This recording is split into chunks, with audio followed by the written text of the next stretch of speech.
Bonsoir à tous, bienvenue dans une nouvelle vidéo. Aujourd'hui, le thème, ça va être deux expériences que des laboratoires, enfin que des laborantins ont menées et qui ont mal tourné. Je suis tombée sur ces histoires il n'y a pas très longtemps sur Internet et j'avoue que c'est fou comment j'ai été captivée par ces histoires sans savoir si c'est vrai ou si c'est faux. Ça par contre je ne le sais pas. Mais c'est vrai que c'était très intéressant et donc c'est vrai que pêcher le faux du vrai c'est pas mal.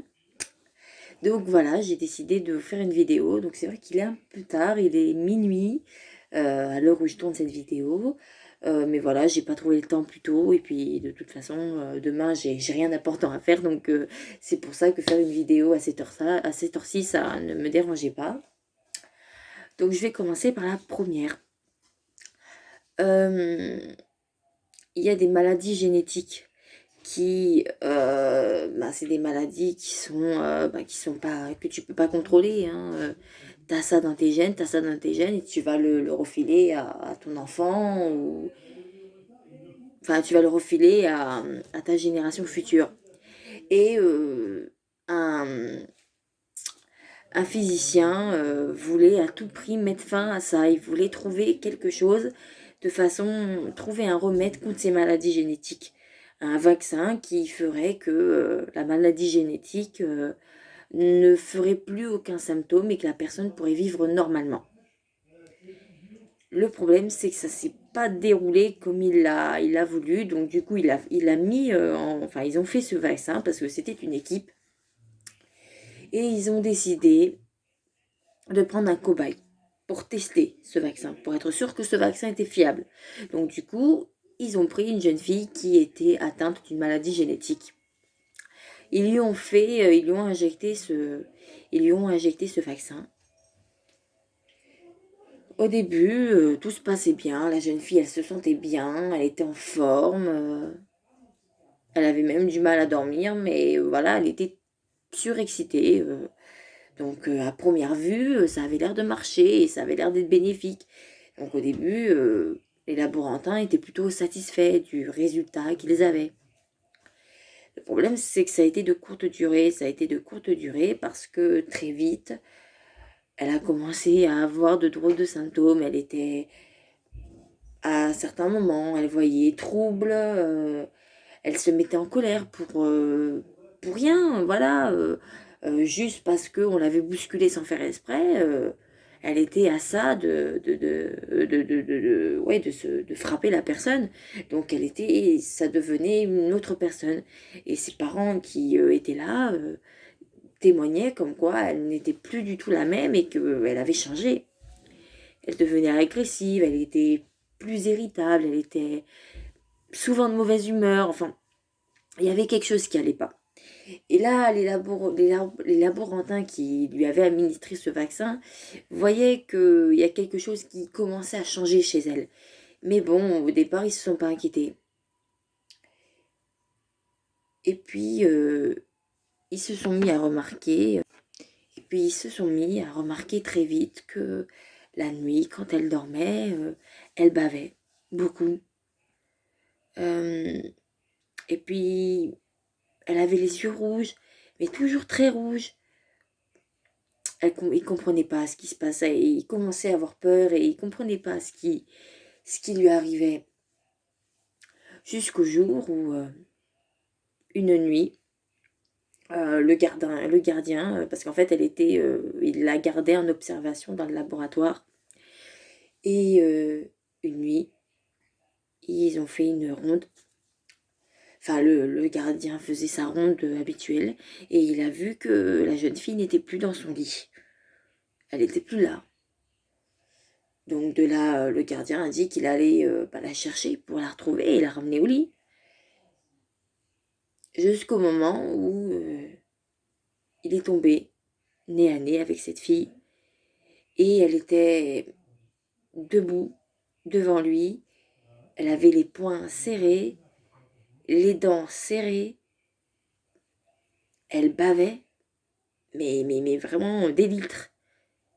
Et elle avait les yeux rouges, et puis c'était... Elle était en colère, c'était vraiment un regard de colère.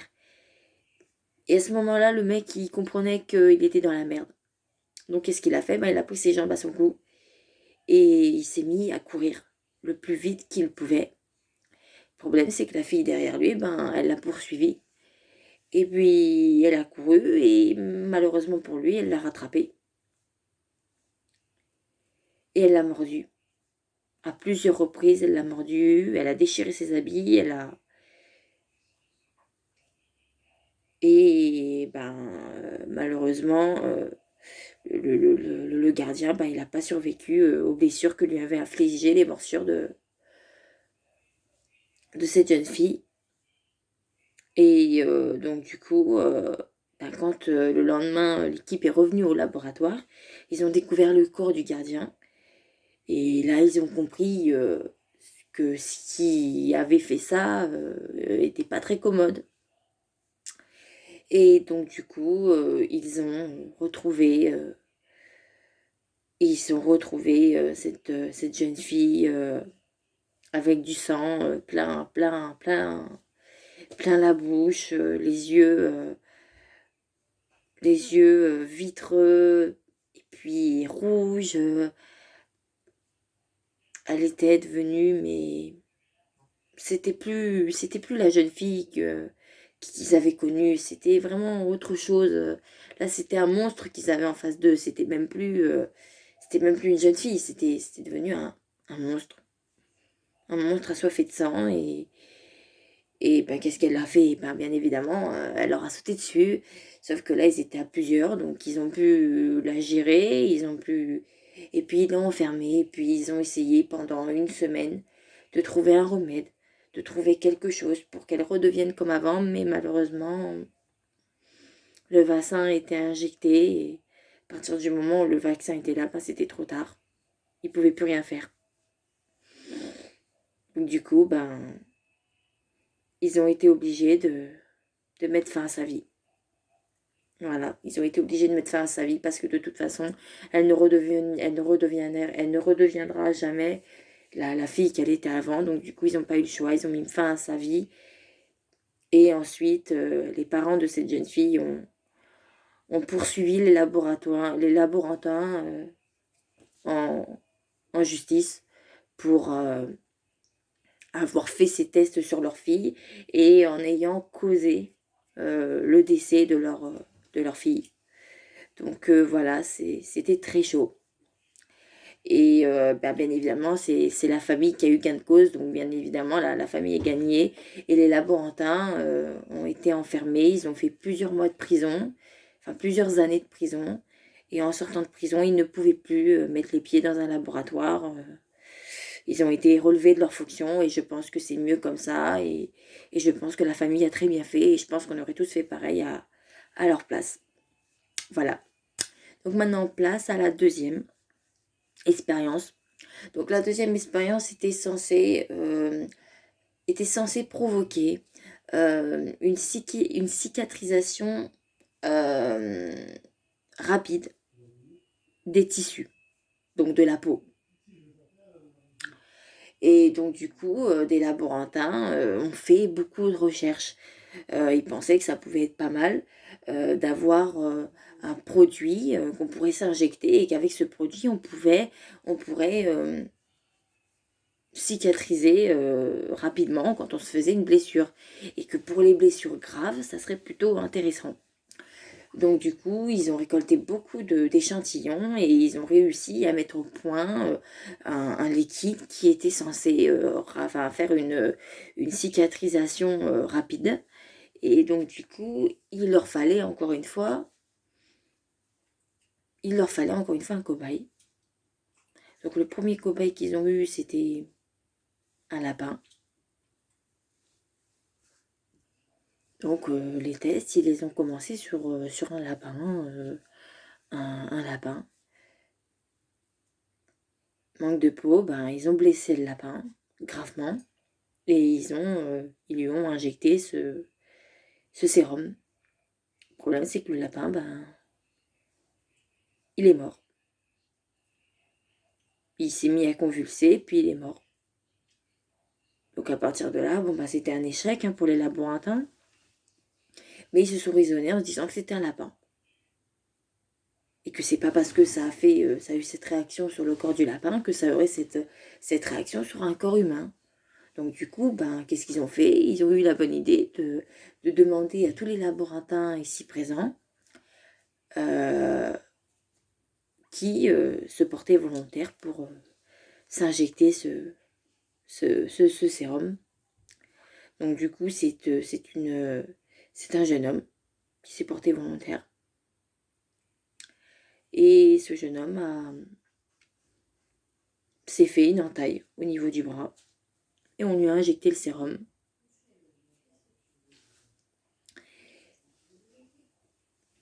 Au début, il n'y avait rien, il n'y avait pas de changement. Donc du coup, ils ont soigné cette blessure avec pansement, compresse et tout ce qui s'ensuit.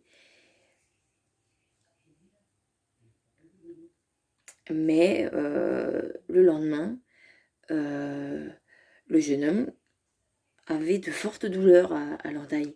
Et il ne comprenait pas pourquoi, parce que normalement, c'était censé faire une cicatrisation rapide.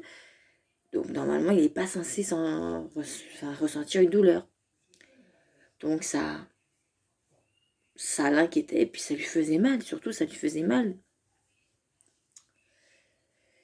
Et puis les semaines passaient, et puis ça continuait à lui faire mal, et puis il comprenait pas, et un jour, il va voir ses collègues et il leur dit ça me fait mal, c'est pas normal. Donc les collègues lui enlèvent le pansement. Il remarque que la blessure, elle a doublé de volume. Elle est enflée, elle est bleue. Là, ils comprennent qu'il se passe vraiment quelque chose. Et ils sont même en train de se demander si c'est pas le sérum qui a causé l'infection. Parce que la blessure, elle est vraiment très infectée. Donc, ils se demandent si c'est pas le sérum qui a causé ça. Et donc, du coup, en panique, le chef de l'équipe va lui faire une injection d'antibiotiques en espérant que ça désenflerait la blessure. Le problème, c'est que l'injection d'antibiotiques n'aura aucun effet. La blessure ne dégonflera pas et la blessure, la douleur ne disparaîtra pas. Donc du coup, ils vont le mettre sous morphine. Donc bien évidemment, sous morphine, le mec, il sent plus rien, c'est un peu logique. Et là, ils s'interrogent, ils savent pas quoi faire, ils sont perdus.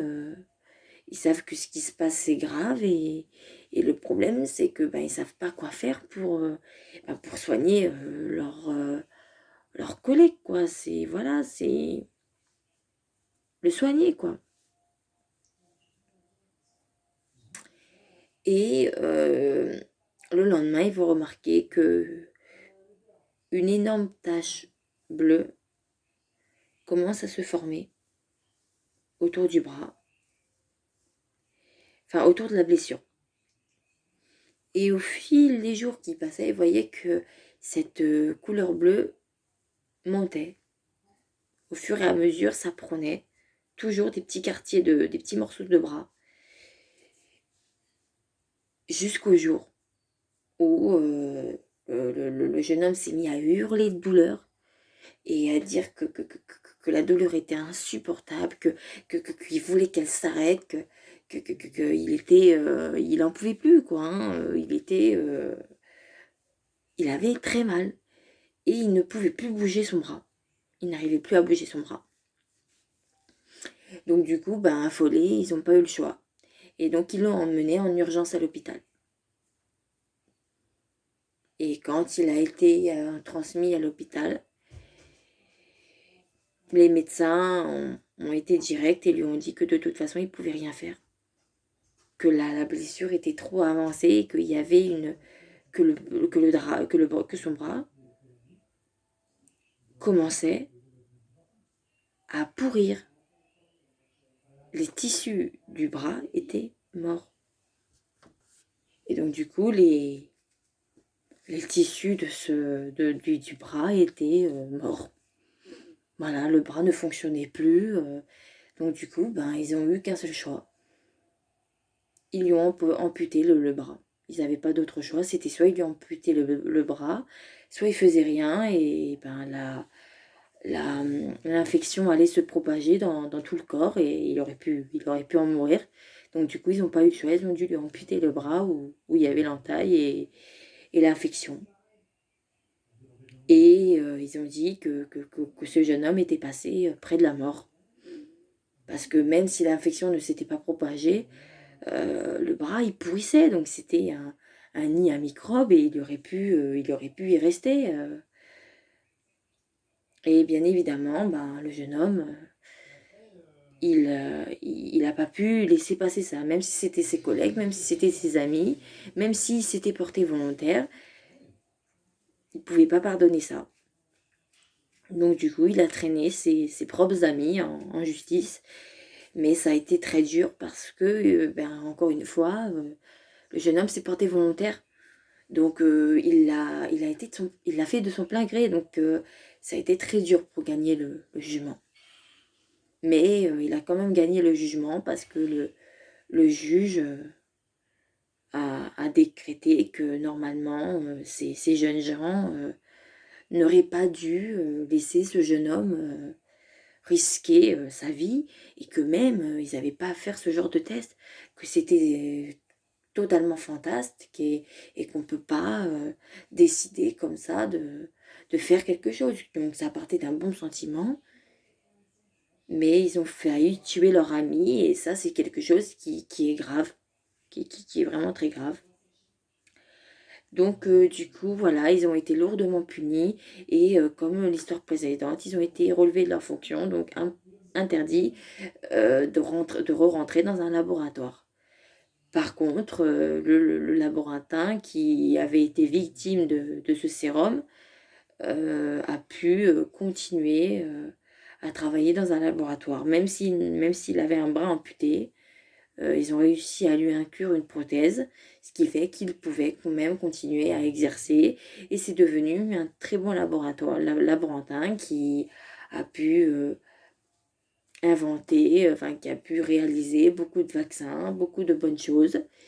Et donc du coup, il s'en est très bien sorti. Donc c'est vraiment super. Ça change un peu parce que dans l'histoire précédente, la victime ne s'en était pas sortie. Alors que là, si, elle s'en est sortie, même haut la main, et c'est vraiment super. Voilà, c'est vraiment super, et tant mieux. Vraiment, tant mieux, c'est bien les histoires qui se finissent bien. Donc voilà, c'était les deux expériences les deux expériences qui ont mal tourné. J'espère que ça vous aura plu. Moi, franchement, ça m'a beaucoup plu, et en plus, ça sort de l'ordinaire. Parce que c'est vrai, on n'a jamais fait d'histoire comme ça, donc c'était une première. Donc c'est vrai que j'ai trouvé que c'était très, très intéressant et très captivant de pouvoir en parler ensemble. Donc vous me direz ce que vous en pensez en commentaire et je vous dis à très bientôt pour une prochaine vidéo. Au revoir.